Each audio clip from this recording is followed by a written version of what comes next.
Good afternoon. Welcome to the July 16th meeting of the Rotary Club of Gastonia. Now, before I go to the next part, our theme, change is hard in this club. I know that. Take a minute, look at the front of your program, look at our banner over here. Think for a second. Where our theme this year is, be a gift to the world. That was excellent. We do that every day. Please turn off your noisemakers and pass your card bucket. And I'd like to call upon James Smith for our song and pledge.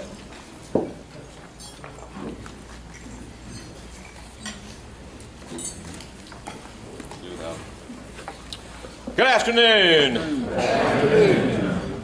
Welcome. Today's song is Smile. Sing a song. Smile, sing a song is number 69 if you need the words. Boy, I sure do need the words. And we'll start. Smile, and the world smiles with you. Sing a song. Don't be weary, just be cheery all day long. Whenever you trials, your troubles and cares seem to be more than you can bear.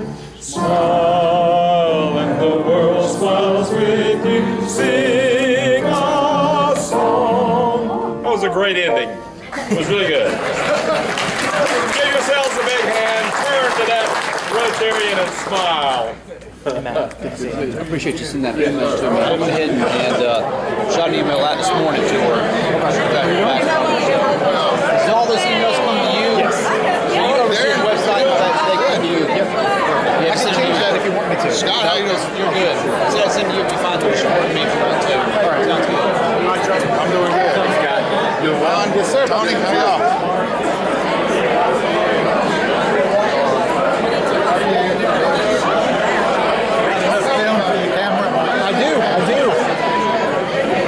It's battery power I'm worried about.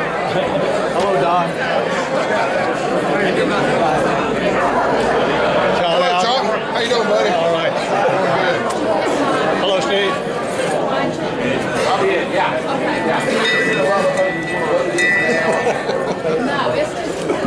Please join me in the Pledge of Allegiance to the flag.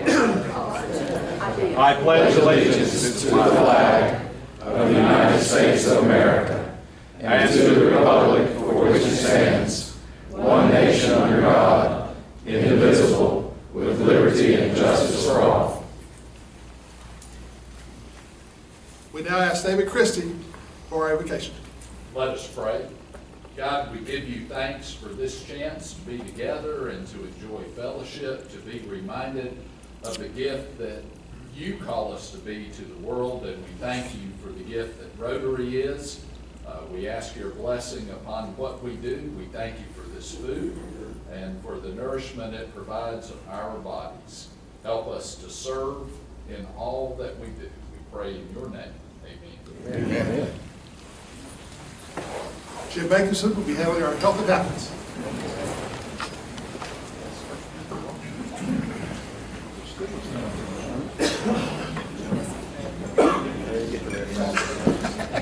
Traffic jam. That's what I was thinking. Anytime, Jim, we're all fine.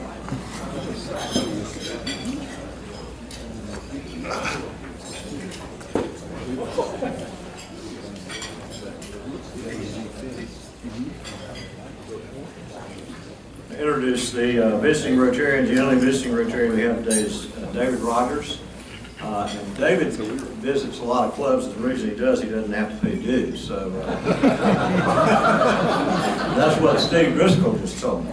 Okay, now we've got a lot of guests in here, so we want to. I'm going to start over here. We'll start in the back. Guests of Rotarians at the very back there.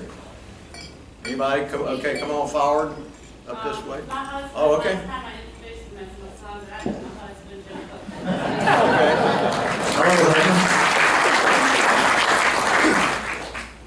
I have with me Alexis Bell, co-worker at Fraud Dealers. I brought one time before. Oh. right here, David. I'm glad that my wife Pam will be seen in public with me. Let's go in the middle. I have two guests, Johnny Hoover and Brian Skiba are my guests today, and they're friends of Dan Reed. Welcome. I have as my guest today my friend Ryan Schrift. Despite his young age, I want you to know Ryan is one of my trusted advisors. He is past president of the Mecklenburg County Kiwanis Club. He owns his own company, R.J. Schrift Private Asset Management. He and his wife Andre are expecting their first child, but none of that matters because when the Steelers come to play, he takes off his Panthers jersey, he puts on a Steelers jersey, and he reaches in the drawer for a terrible towel. Born and raised in Pittsburg, Pennsylvania, my friend Ryan Schrift. Ryan, it almost cost him $1, okay? That's hard to follow. I have my friends here with me, Joe and Diane. Welcome. Way in the back there, I saw a hand. I'd like to introduce my fiance, Jim Morris. Welcome. This is Max Kennedy.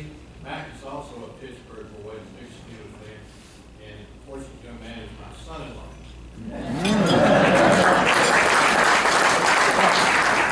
It's my pleasure to introduce our police chief, Joe Ramey, and he's packing steel.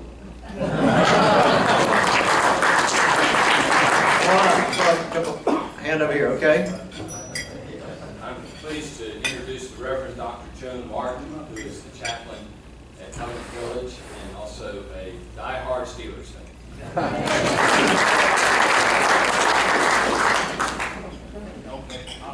Also, I'd like to introduce my friend and pastor, Ronnie Bowers, another die-hard Steelers fan. I've got two guests today.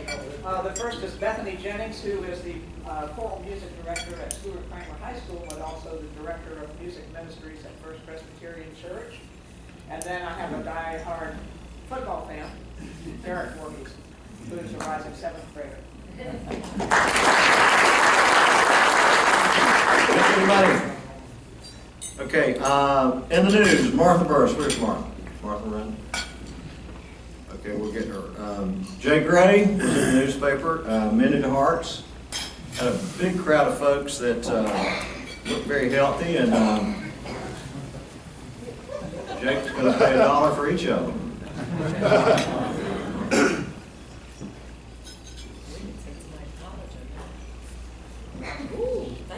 I'd like to thank Caramont for all they do for us as a Mended Hearts group, because the award that we received at National Convention was for Caramont Regional Health Center as being the hospital of the year out of 600 hospitals in the country served by Mended Hearts chapters. So they deserve a great big hand.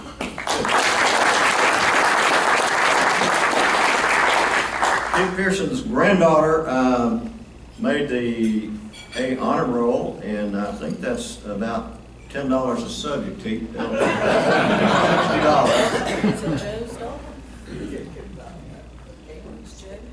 That's not correct. We have 3 granddaughters at Gastonia Christian School, all of them A students.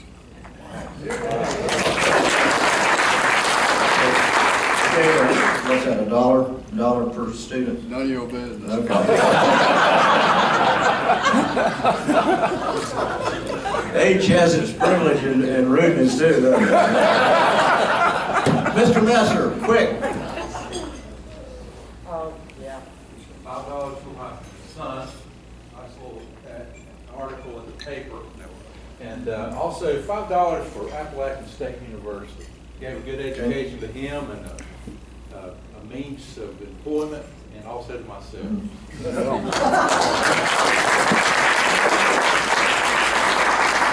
Ed Munn? Yes. Don't say anything, just walk up here. Ryan you approve of this? It's great. Okay. No, I'm going to say something, and I'm going to pay some. Get your money out first. All right, here. Get up. You know, we've won so many Super Bowls, I have to write down all of them. So, here. So I'm going to pay for, let's see, of course, there's 6 of them, so we'll pay for the 6 Super Bowls. We'll pay for the 2 that we were in that we should have won, so it really should be 8. We're going to pay for, stay with Rocky Black. That's good. And to the Rooney family. Thank you. Now, the Pirates are also doing great, so $1 million. And so if you not only had, I brought a charitable towel for each of the 6. We're going to have another one coming up soon, so we're looking forward to it. Thank you, Mr. Rooney, for coming here. There are just these special times in your life, aren't there? This is one. Thank you, Ed. Thank you. Happy dollars. Anybody have any happy dollars? I've got some. It's a day early, but tomorrow I will be celebrating our 33rd wedding anniversary. Congratulations. Anyone else? I've got happy dollars. My 2 daughters. My first daughter just finished up finals in her PA program, all A's, and 1 B. And my second daughter got her first job with Samaritan's Purse, and she deployed this morning for Johnson County, Kentucky. Good. Anyone else? One last thing from our committee, we always like to provide a little bit of humor, and July the 1st was National Joke Day, and so we want to bring this message to you in the form of a joke about a man and his wife. On July the 4th, this man had been working very hard, this husband had been working very hard, and he was worn out, he wasn't going to work on July the 4th, so he went out in his backyard and he got in his hammock, he got a lemonade and a book, and he just stayed out there all day long. His wife was expecting him to do a little help, and he didn't, and he's just out there all day doing nothing. So the next day he gets up, and he tells his wife, I'm going to go out there and do that again. I'm going to get in that hammock, and I'm not going to do anything. And she said, what? She said, why do you want to continue that? He said, I didn't finish. Get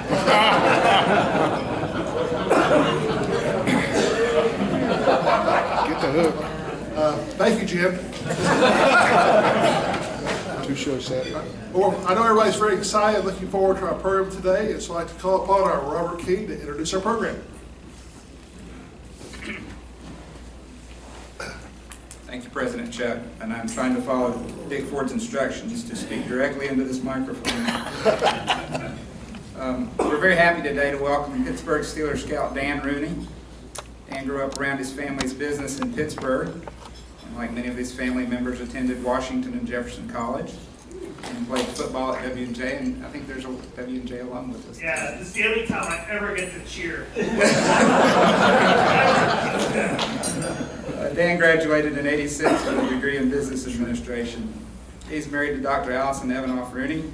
They have 2 boys, JP and Brendan. Dan and Allison met when they were at W&J.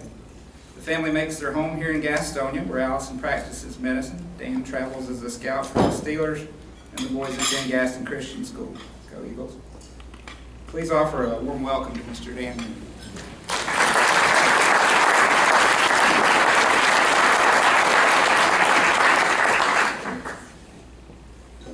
Thank you. Appreciate it. Can everyone hear me? Okay. It would be hard for me to come up with a time when my wife said this was would you say a great moment? Yeah, she don't say that to me too much. But I appreciate the introduction. It's great to be here. Thank you for whoever cooked the food. I don't think they're in this room right now, but it was excellent. I have to say at the start is that I'm not a public speaker. I don't do it for my job. I don't have any specific training in it.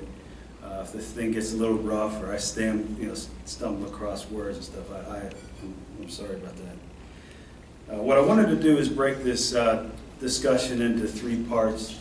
One, I want to give a personal history of the Pittsburgh Steelers. And what I mean by that is how I've been told it, and some of the stories that, you know, I went through and, you know, growing up. The second part, I'm going to tell you why you want to know this, I don't know, but I'm going to tell you about what the job I do specifically, which to me is very boring, but to a lot of people, they want to know, you know, this aspect of football, professional football, that is. And then the last part, we'll open up to questions.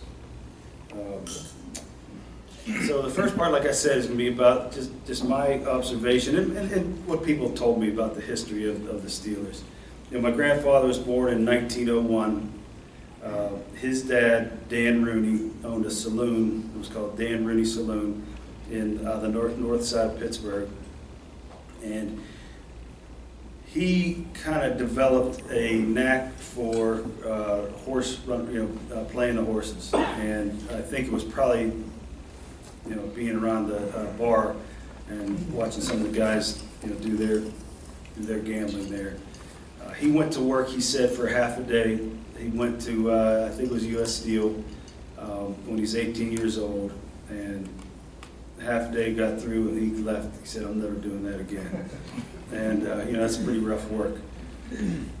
He also grew up as a very good athlete. He was a very good football player, basketball player, baseball player, and boxer. Some of the reports that I've seen is that he was in line to go to one of the Olympics. I assume it had to be the 20-some Olympics as a boxer. And he backed out, and no one ever told me why, but, you know, he was scheduled to potentially try out for that, for the Olympics in boxing. But his first love was baseball, and he was pretty good at it. I don't have a whole lot of statistics for you, but he, you know, played in several minor league teams. I guess that lousy team from Boston, the Red Sox, they wanted him to come and play there, and, you know, he did not. He just chose not to. So once his career sort of ended from an athletic standpoint, he became a promoter. He was a big boxing promoter in the Pittsburgh area, and put on a couple of big time fights, and, you know, I think they were fairly successful. But then he started to chase the horses. And I guess back in the day, what they did is the horses would sort of travel to different cities. You know, I don't know, that sounds like it'd be an easy way to, you know, gamble, but, you know, they would go from one city to another. And at Saratoga Racetrack in, I think it was in maybe 1930, 1931, he had a day where he won about $450,000, which, you know, today's day would have probably been, you know, 10+ million. But, and they always claimed, the claim was that, you know, he used that money to buy the Steelers. Well, the Steelers were for $2,500, so he didn't need a whole lot of money.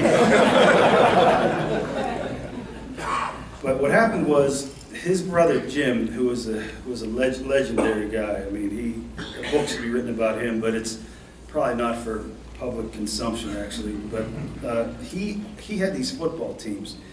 One was called Hope Harvey, and Hope Harvey was named after one of the streets in one of the fire departments. And it was like a sand lot. You know, they played pretty much a regular schedule. And for whatever reason, the next year they became the J.P. Rooneys. You know, I have a son named J.P., except this J stood for James. That was his name. And right about that time, you know, my grandfather started to pursue the NFL on getting a franchise. And so we went to his brother Jim, and he said, you know, hey, look, I'll give you $5,000 for your team. He said, I'm going to put it in the put in the NFL. And Jim, you know, said, Art, he goes, I'd be stealing from you. I'm telling you, you do not want to buy this. This is the worst business in the world. No one comes to these games. You know, everyone goes to baseball. And he goes, no, don't worry about it. I know what I'm doing. Or something along those lines. So he purchased a team, started the team in '32, the year my father was born. And from all appearances, you know, it's sort of a it may have been more exciting if I knew like what some of the road trips were like and some of the coaching and hiring and firing. I remember we had one coach named Johnny Blood McNally, and he was a player coach, and he was a heck of a football player, but he was a player coach. And so apparently he was in Chicago watching the game, and we were in Milwaukee playing a game, and some writer came up to him and said, you know, why are you here? Your team's playing in Milwaukee. And he goes, no, this is our bye week, or whatever they called it back then. He goes, no, it's not. You guys are losing 7-0 in the first quarter. So, I mean, it's just that kind of crazy mentality that you couldn't imagine a coach being at another venue. But, so like I said, I wish I had some more specifics of some of the, they said the train rides were hilarious when they went from one place to another, and then, you know, my dad tells of flying from one city to another, and the coach, I think his name was Buddy Parker. I know his name was Buddy Parker, but there was also a Bill Austin. I'm not sure if I'm getting it right, but Parker would get drunk on the flights and walk around and he'd cut guys on the flight, you know, before they would land. And my dad was like, you can't do that anymore. And you know, the next day he'd say, okay, well, let's bring these guys back. It kept happening. Finally, my dad went to his dad, you know, Art, and said, we've got to get rid of this guy. If this guy doesn't go, I'm going. And he says, all right, you can get rid of him in the morning. And the next step was to hire, I believe, Bill Austin. I think he was between Chuck Knoll and this Buddy Parker. And from what I hear, not a whole lot of one way or another about this Austin guy. You know, didn't seem to have, you know, too much charisma. And so in '69, he got fired, and then my dad had a deal, not a concrete deal, a handshake, sort of handshake. You know, if anyone asked me, I'm gonna say I never said this, but he had pretty much a deal with Joe Paterno to coach the Steelers, and you know, Joe finally said, I don't want to coach in the NFL. I want to go back to you know, to the college ranks.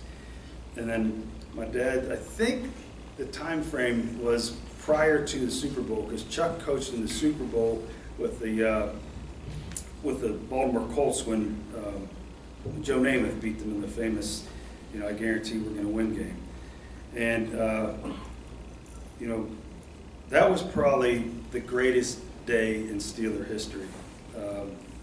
You know, he started all of Steeler Nation, and he never probably wanted it, but Coach Knoll was very, you know, we're concentrating on football here. We're not concentrating on doing anything else. You know, so he wanted things pretty simple. But you know, when they got him, they got a man that could organize and motivate, and he was able to, without being a yeller and screamer, he could cut you and make you understand that your job would be next. And so he had the ability to motivate guys through a little bit of fear of their jobs. And then once he got the great teams together, he knew how to not mess them up.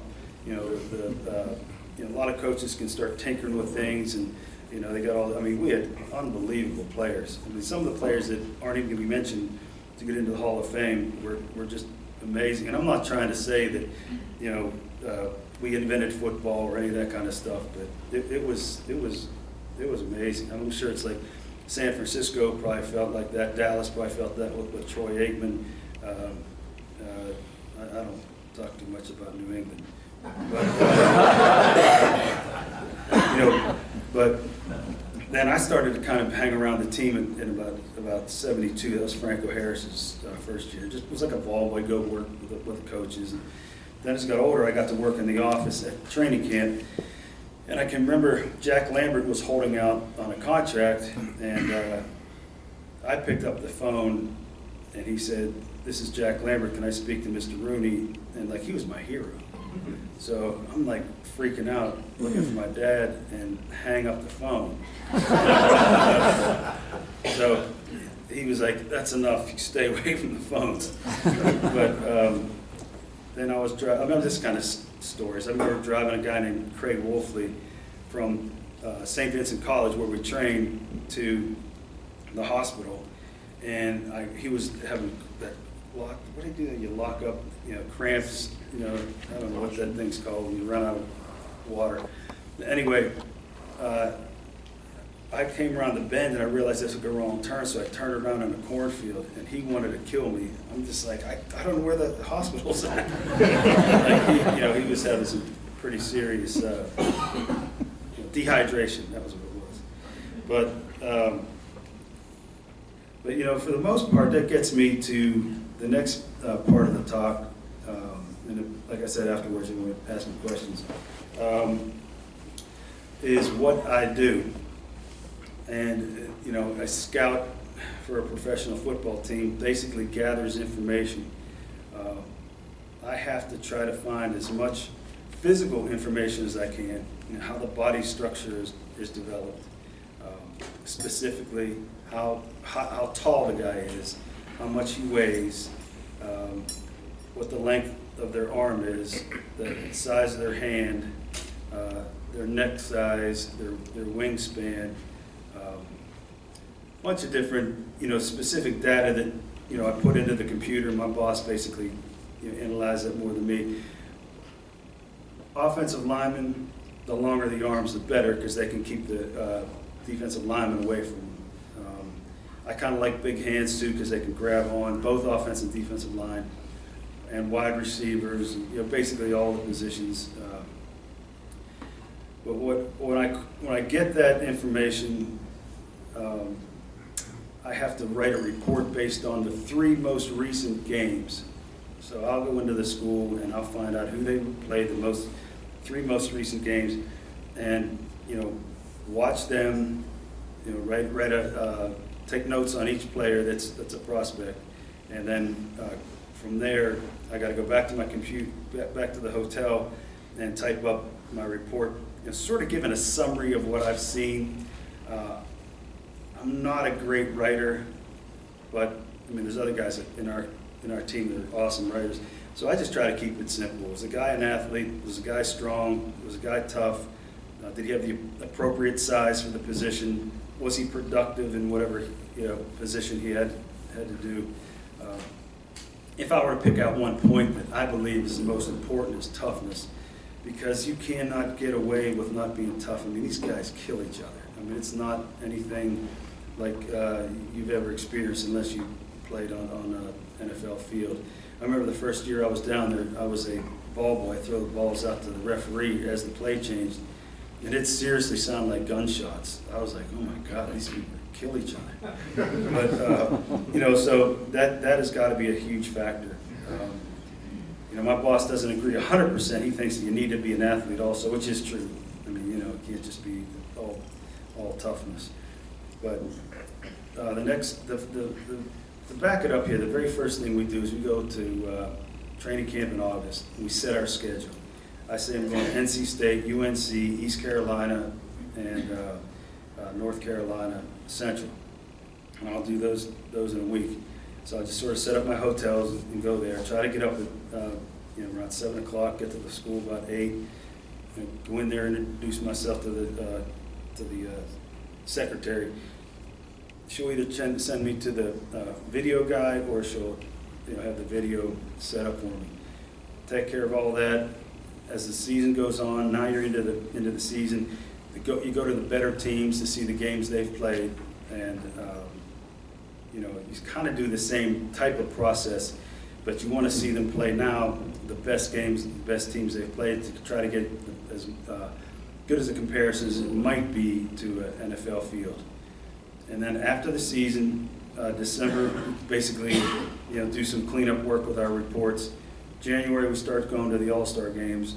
That's when, like, colleges will, various players will go to a game, and it'll be a very vanilla type of offense and defense. You get to kind of see them do sort of more things that you want to see them do. And then in February, we go to the NFL Combine, which is held in Indianapolis, and that's when the coaches are involved because the Super Bowl's over. And we interview them, we watch them run the 40-yard dash, we start getting some concrete concrete numbers on a guy that maybe we were just sort of skeptical on at first, and then they get an excellent physical. I mean, they put them through every possible thing they can. And they've actually saved a couple lives. The Combine has detected some pretty serious heart problems with some guys, and unfortunately their careers went over, but they didn't go on to potentially kill themselves. And then all of April, or March we go back out and look at try to go back and get last looks, get final numbers on the players. And then April, we're in Pittsburgh the whole time, putting together our list. We try to go from 1 to 250. And so we just talk about, probably about 300 players and try to put the list together, throw out some of the bad ones, character-wise or medical-wise, and then add back in some of those others. And then come draft time, usually the end of April, we just kind of sit around in a room and everybody kind of eats and waits till our turn comes up. My boss says, we're taking this guy, and we just keep going. All the work has been done, so it's kind of a fun time on draft day. That movie Draft Day, I don't know if anyone's seen it or saw it or not, but it's somewhat realistic. Not a whole lot, but there's some reality to it. But that is the portion of my job. Like I said, if there's questions that you have about my job or about the about some of the Steelers stuff, let me know. But it's really been nice to be up here. It's amazing that we have so many Steeler fans here, and it's been great. I mean, it's been a dream to a certain degree. I was sort of born into it, so I didn't know anything else. But when we started to get good, it was a crazy passion we all had, and hopefully we can get our 7th one after this year. Anyone have any questions? You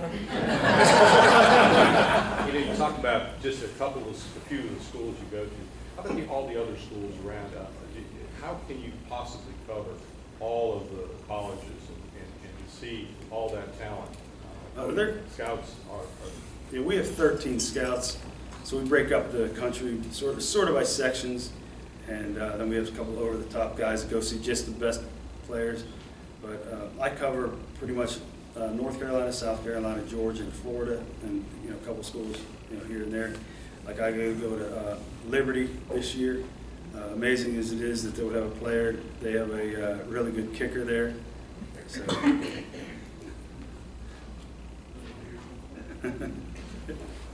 Brian's son is a kicker. He's a very good kicker. He's probably going to, be kicking in the college ranks. Don't stop him at college. That's just the next step. I'm working this kid to death, David.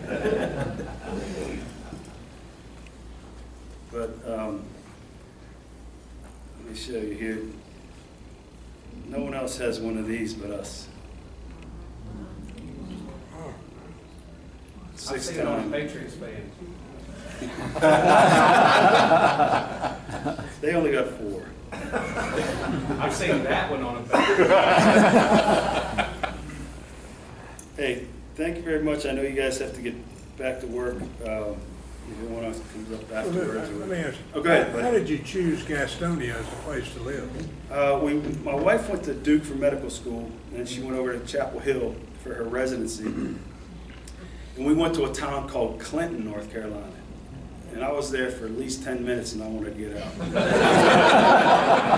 So we were there about a year and a half. And one of the good things about Clinton is I met a kid named Willie Parker who ended up being a good football player for us. So that was something we can take away from there. But she had talked to someone here about interviewing for a position at Gastonia before she even took the one in Clinton. So she called back and came back down here and got into a situation where it's been a little bit of a struggle, but they sold their practice to Novon, I guess is the name of the company, and it's been a lot more smooth, as far as some of the management and just taking care of the money and that kind of stuff. Prior to that, it was a little bit rough, but I love Gastonia. I mean, a lot of good people. I like Clover, South Carolina too, because I got some friends of mine from there. But it's a great town. I mean, I have no problem staying here the rest of my life. You talked about one of the qualifiers or disqualifiers for these prospects was character. Can you tell a little bit about that? Have you ever been burned by some guy that you didn't want because of his character issues, and then they come back to play? Yeah, we have every year. It seems like when I get to the All-Star games, that's when we really start finding out about these kids. Every kid that I like is either a bad kid or injured. So you got to sort your way through it, because if I go to my boss and say I really like Sammy Smith, and he said Dan, he was involved in selling drugs, I know it's over. So we try to keep clean, but for the most part it's almost impossible. And the biggest thing is marijuana is just rampant. And our guys, we do everything we can to try to provide, help for them and assistance and knowledge and all that kind of stuff. But it's something like you almost got to keep your fingers crossed. But from a guy that you thought was a bad guy to come back and haunt you, God, I bet you there's 1,000 cases. That happens more than you think, and it just drives you crazy, because now this is what we say. I don't know if this is nonsense or not, but we always say, oh, well, they take those kind of players. You know what I mean? So we try to pawn it off on the other team taking bad guys than us. Lower standards. Yes, ma'am. What do you look for in a quarterback when you're scouting? Basically, what I look for is a guy that's similar to the quarterback of the Steelers, a 6'5" guy that has good arm strength, that has big hands, has good arm strength and accuracy, enough mobility that he can maneuver himself in the pocket, but he doesn't necessarily have to be a runner. That's hopefully what our offensive line is supposed to do. The guy that's amazing at it is Brady. He does not have great speed. He's not a tremendous athlete, and he's a good one, but he's so smart. He knows where to throw the ball, and he has a great arm. He can throw a gun. I mean, he can zip it or he can take off. He's frustrating because he went in the 6th round, and I can remember looking back as him passing us, and I'm just thinking to myself, why do we keep letting this guy get past us? And we had bad grades on him. That's a guy right there. I mean, we thought ability-wise he wasn't good enough. And, we made that mistake for 15 years.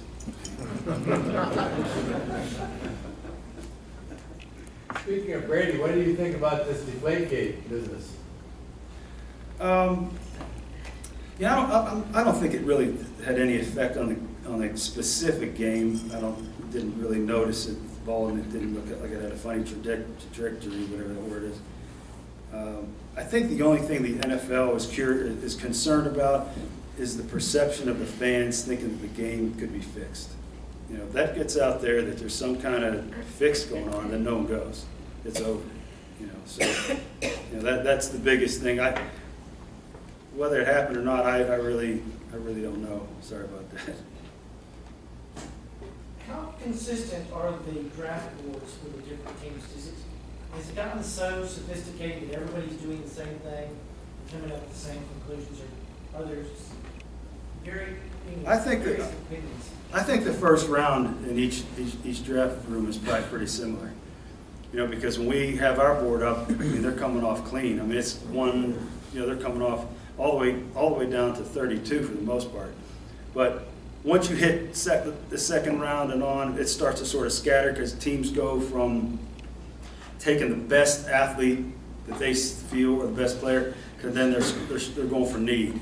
I need a tackle. Well, we don't. So he took a tackle in the 3rd round. There's a guy we still like in the 2nd.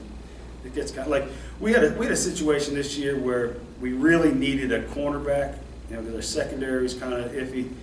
And so we sort of leapfrogged some guys to get to this corner we took from Mississippi. Now, he looks like he's going to be a good player, but, you know, the way you usually do it is kind of keep a little more consistent with, you know, how you have your draft board laid out. And I'm curious, being from Pittsburgh, and all these people think that we've been great for so long. That wasn't always true.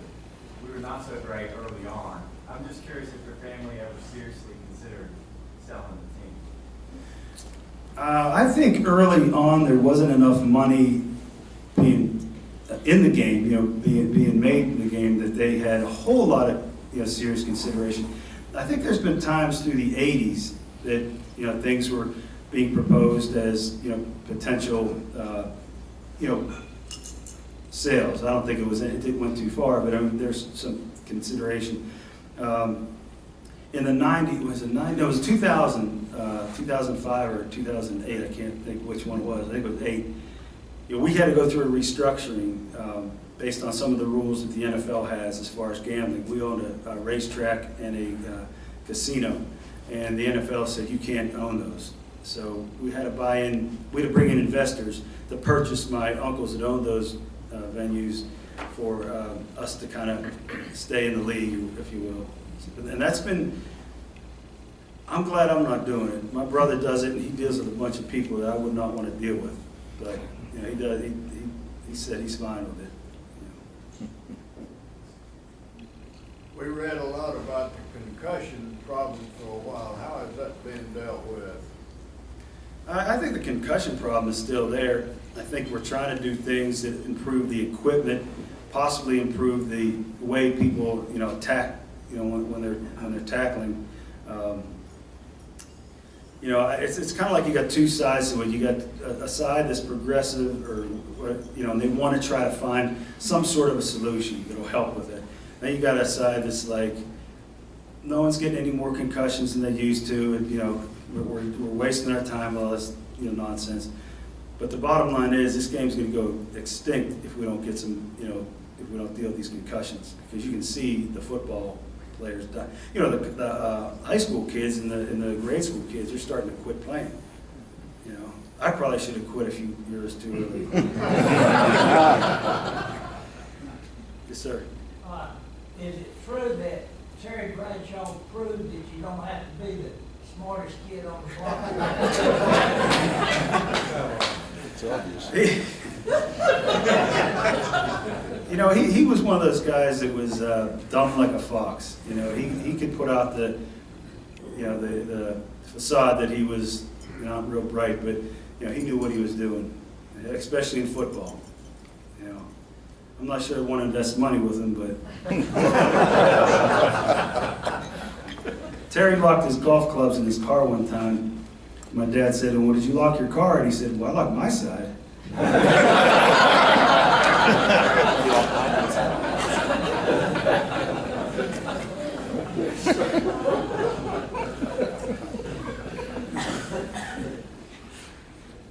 you have any Mean Joe Green stories or anything like in that period of time?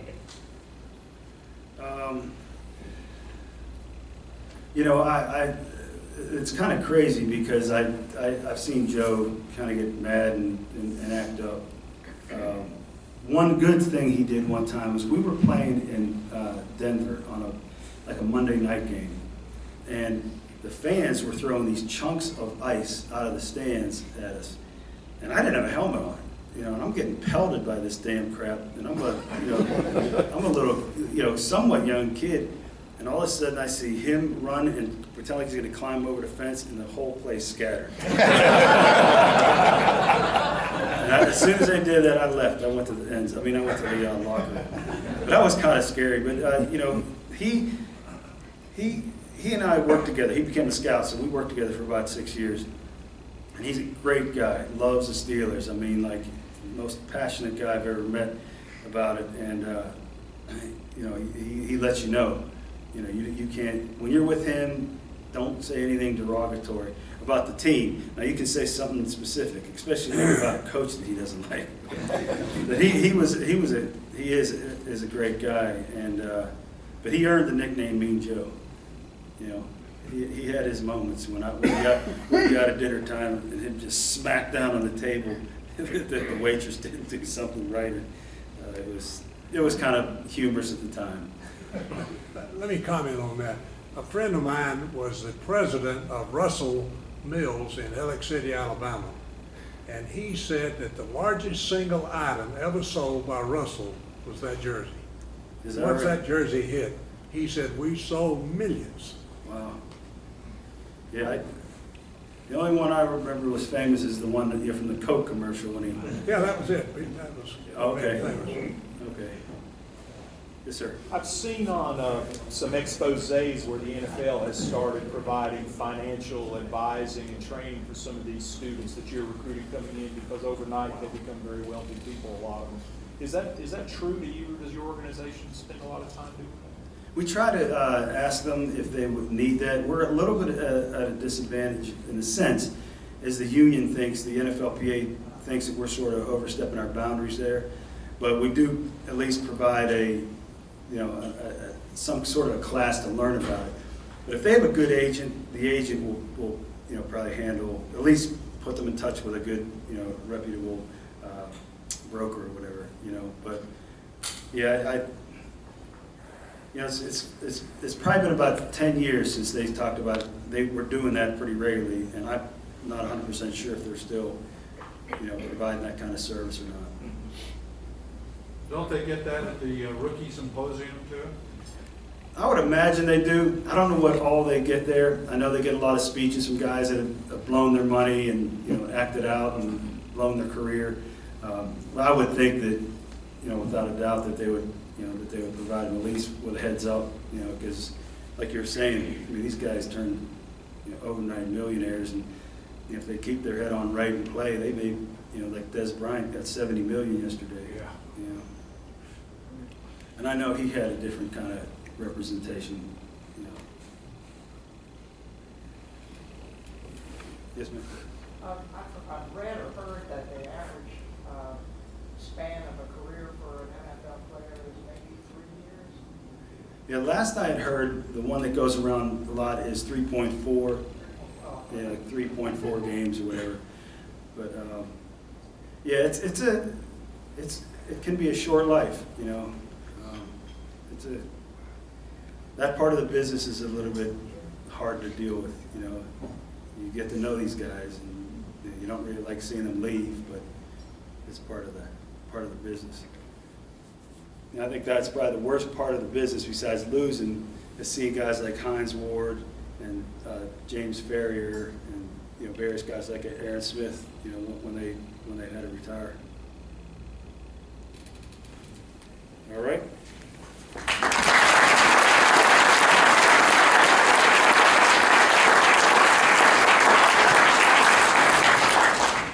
Thank you for a fascinating program to get an insight NFL and a world that we all admire so much from the outside. So nice to see the inside of it. So if we will, I'd like to give special thanks for our visitors that came today, for our guest Rotarian, David. Please come back. Any of y'all, anytime you get a chance, I'd like for you to come back to see us again. And if we will, let's please rise. We'll be adjourned with a four-way test. Of the things we think, say, and do.